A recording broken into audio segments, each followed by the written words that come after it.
In fashion school, buying was a class I liked the least. It was too many numbers, too much math, and I was absolutely certain that it was not the job for me. And guess what?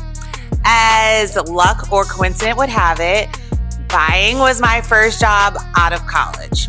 But the buying simulation in school included imaginary product, right? It didn't include real life samples and the market trips. And I quickly learned the numbers aren't the point. They are how you make the case for the product. They're how you fight for the things you believe in. And once I understood that, buying really wasn't quite all that bad. The business cluster is zones 4, 5, and 6. And it's the part of the spectrum where the fashion instinct and commercial thinking stop being separate things and start working together. If you've ever thought the business side of fashion wasn't for you, this video just might change that. I'm Rena, nearly 20 years inside global fashion brands and retailers, buying, e-commerce, data, technical operations. I've covered a lot. The business cluster is where my career actually started. Buying first, then e-commerce merchandising in zone 6. I've sat on both sides of the commercial decisions this cluster makes, and I know what it looks like when they go right and when they don't. So if you're ready for it, let's get into it. In the previous video, we went deep into the creative cluster, zones 1 through 3, where a fashion idea becomes a physical product. If you haven't seen that one, go back and watch it. The denim line we've been following is fully approved coming out of that cluster. The samples are signed off, the production is running. Now it needs to be bought, positioned, and put in front of a customer. That's what the business cluster does, zones 4, 5, and 6. Merchandising and planning, digital launch and merchandising, and then the digital storefront. This is where commercial decisions get made, where the product gets a digital identity, and where it finally goes live. The skills here are a mix of analytical, strategic, and creative, and it's the cluster where fashion people most often find their footing in tech-adjacent roles without even realizing it. Same denim line, more detail, let's go. Zone 4, merchandising and planning. This is where the business decisions get made, and it's messier than it looks from the outside, even for people who have been doing it for years. Buyers are evaluating the line. They're looking at samples, ideally fully approved ones, but sometimes product that's still being finalized because the production timeline and the buy calendar don't always sync up. Experienced buyers know how to read a sample in that state and make a sound call. That judgment is a real skill, and it's built over time. It's not taught in a classroom. What buyers are actually doing is building a commercial case. They're looking at sell-through data from previous seasons, trend direction from zone 1, margin targets, and how much open to buy or money they have to spend. They're deciding which styles represent the best bet for the business and then defending those choices in a room full of people with different opinions. If you've ever thought buying was just picking the product you like, that is not it. It's picking the product you can prove. So the plan versus the reality gap. Merchandisers and planners are building the assortment alongside the buyers, deciding which styles, fits, washes, and which price points will make the final range. They're also managing the plan against reality because delivery dates move. A production delay in zone 3 does not stay in zone 3. A style planned to launch in week 1 of the season might arrive 2 weeks late. And that affects the site launch, the marketing campaign, the inventory allocation. Merchandisers and planning are managing that gap constantly. Wholesale technology. New Order and Jor are the two dominant digital wholesale management platforms.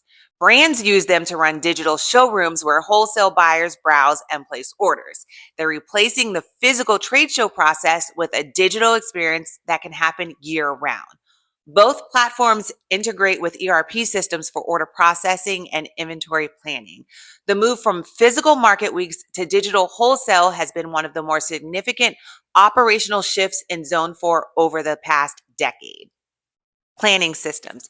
ERP systems like SAP and Oracle handle planning, inventory, and financials at enterprise scales. They're powerful, expensive, deeply embedded, and genuinely difficult to replace. If you work in or around Zone 4 at a large brand, you will encounter one of these systems. And yes, I've encountered both of them. More modern planning platforms like Blue Yonder or O9 Solutions and Anaplan are being adapted by brands that want AI native planning capabilities. Blue Yonder and O9 are strong in demand forecasting and supply chain planning. Anaplan is strong in merchandise financial planning and open to buy management. These platforms represent where Zone 4 planning technology is heading, and they're creating new roles at the intersection of fashion planning and data systems. And yes, we can't forget the old faithful, old trusty Excel. A significant amount of Zone 4 still happens in Excel. If you come from a world where Excel is a legacy tool that real systems have replaced, in fashion, Excel is king.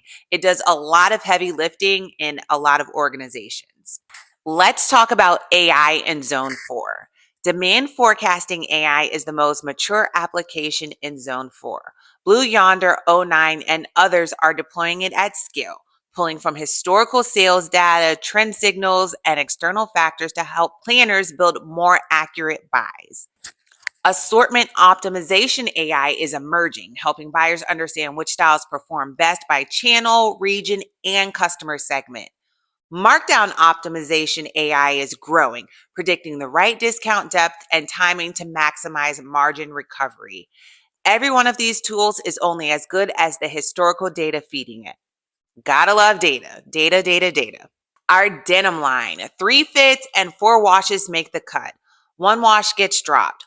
A wholesale account adjusts their order volume. An O9 demand forecast suggests the wide leg has stronger regional demand than originally planned. The buy gets adjusted. Production runs. Let's jump into some career opportunities in Zone 4. Merchandise planner. This role increasingly requires data literacy and being familiar with planning tools alongside traditional fashion merchandising skills.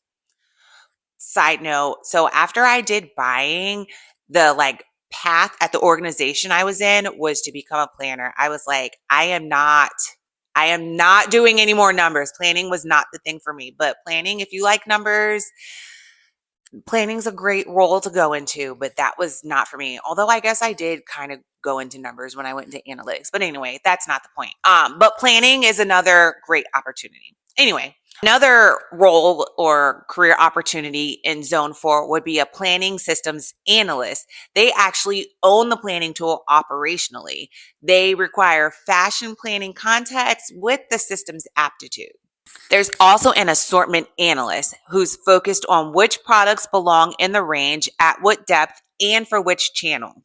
This role is growing as assortment complexity increases. Wholesale operations manager. They own the digital wholesale process. This person would sit in between zones 4 on the commercial work and zones 8 on the systems operations. Zone 5, digital launch and merchandising. The physical product is real and it's approved.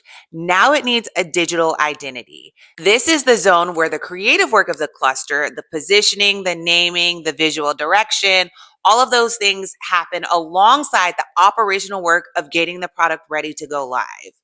Photography happens here. Is it on the model? Is it a flat lane? Are there detailed shots? The full asset suite the product needs to live online happens right here.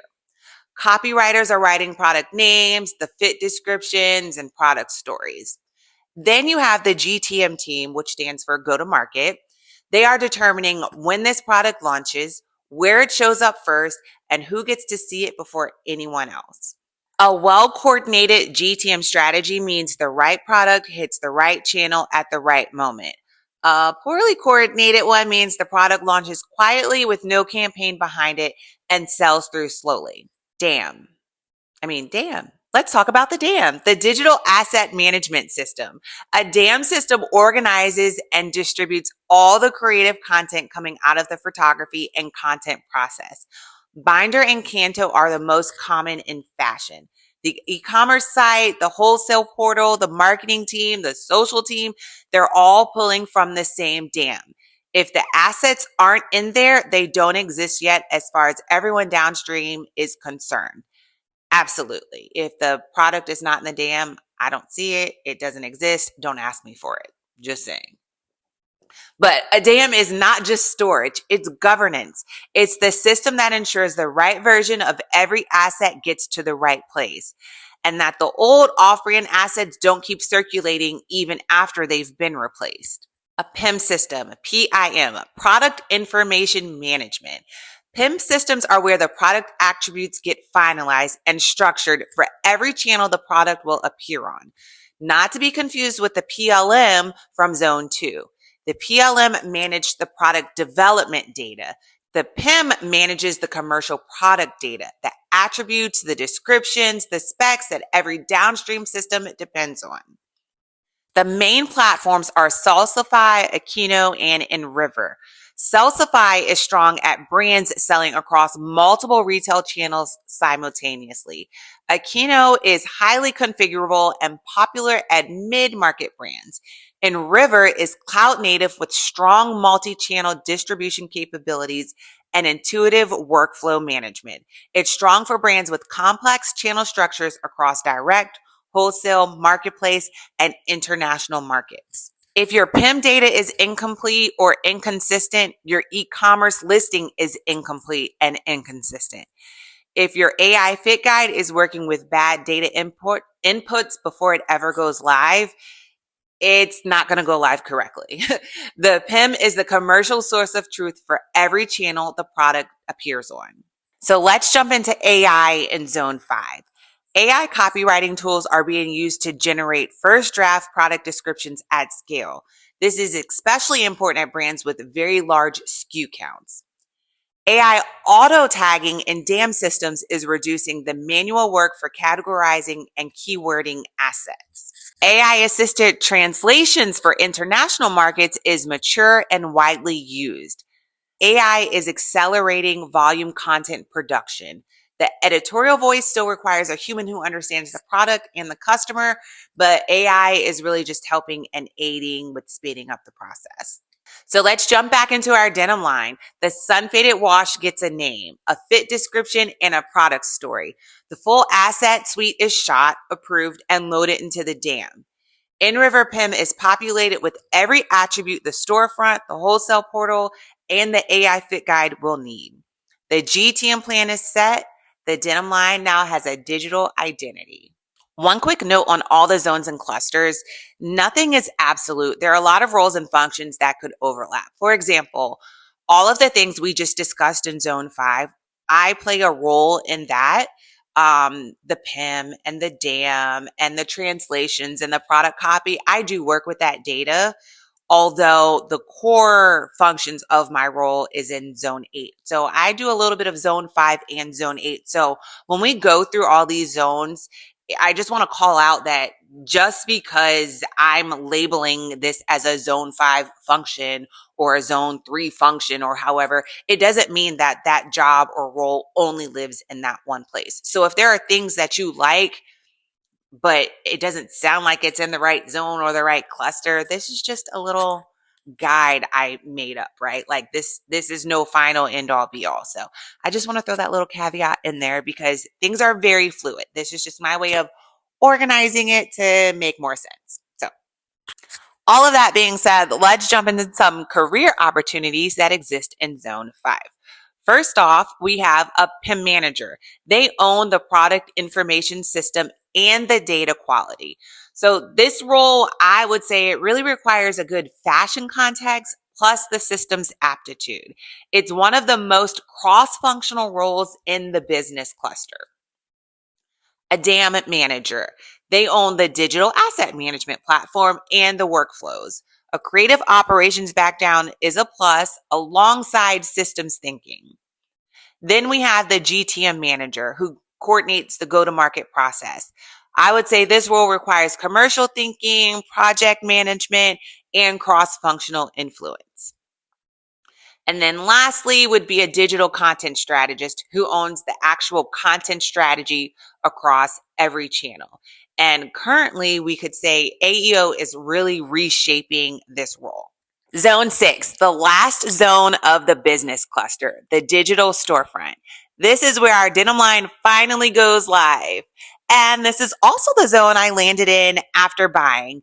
And it's where I first realized that fashion and tech really aren't as far apart as I thought. The instincts I built in buying translated directly. The tools were different, but the thinking wasn't. On-site merchandisers are checking that every attribute is loaded correctly. They're building the landing pages, setting up the product listing pages, and the product detail pages. Think of it as visual merchandising, but instead of working a shop floor or a retail floor, you're working with a website. The product placement, adjacencies, what leads the page, what gets featured, the instincts are all the same. It's just in a digital format. E-commerce platforms. The two dominant platforms in fashion e-commerce are Shopify and Salesforce Commerce Cloud. Shopify is the platform choice for DTC brands and mid-market retailers. Salesforce Commerce Cloud is the enterprise platform used at larger brands where deep integrations with Salesforce CRM and marketing tool justifies the complexity and the cost. The shift worth understanding right now is headless commerce, where front-end experience is decoupled from the back-end e-commerce engine. Contentful is the content management platform most commonly used in headless architectures in fashion. This is where Zone 6 and Zone 9 really start to overlap. Search and discovery. Algolia is the AI-powered search and discovery platform that is effectively the industry standard for on-site search in fashion commerce. It allows brands to configure how search results are ranked and merchandised based on relevance, business rules, and customer behavior. The product a customer finds when they search wide leg denim on your site is determined by the Algolia configuration, not just SEO. And speaking of SEO, AEO, which is answer engine optimization, is the emerging discipline alongside SEO. As AI-powered answer engines like ChatGPT, Perplexity, Google's AI overviews, and even Daydream become part of how customers discover products, the way content needs to be structured is shifting. Zone 6 is where brands are adapting to that shift in real time. UX and the data connection. UX designers work on the experience itself, how the site feels to navigate, where the friction is, what's making customers drop off before they buy. Hotjar shows heat maps and sessions recordings of how customers actually behave. Optimizely runs A/B tests to measure which versions of an experience performs better. Zone 6 builds the experience. Zone 7 tells you whether it's working, one of the tightest relationships on the spectrum. AI in Zone 6. Zone 6 has the highest concentration of live AI applications on the spectrum right now. AI-powered search merchandising through Algolia is standard. Personalization engines are widely deployed. AI fit guide and size recommendation tools are live at many brands. The e-commerce merchandiser's job is increasingly about configuring, evaluating, and overriding these AI tools rather than making every decision manually. The denim line. The denim line is live. The wide leg sits in the first position on the denim landing page. Algolia is surfacing it for wide leg jeans searches. The AI fit guide is on the product page. A customer lands, checks her size, and the fit guide already knows the answer. Okay, so let's jump into some career opportunities in Zone 6. E-commerce merchandiser / on-site merchandiser. This is where your fashion instinct plus your digital merchandising experience comes together as one. It increasingly involves configuring and evaluating AI tools, which is why I'm saying this is really a good tech adjacent fashion role. SEO and AEO specialist. This is a rapidly growing area, especially as AI search really reshapes the industry. There's a lot of opportunity in this going forward. A personalization manager owns the personalization strategy and the tools that surround this sector of the energy. Data literacy plus customer instinct is very important here. Then we have a UX researcher. This person brings the customer's voice into the storefront design decisions. The fashion context definitely matters here, but also knowing what the customer expects and likes to see or reacts to is very important as well. So there we have it. The business cluster is done. The denim line is live and selling. The technical cluster takes it from here, but that's the next video. So to wrap it all up, here's the thing I wish someone had told me before I started in buying. The numbers are not the opposite of creativity. They're the language creativity speaks when it needs to be taken seriously. Every buyer who has ever fought for a product they believe in, fought for the budget, fought for the floor space, fought for the launch spot, did it with data. The instinct got them to the table.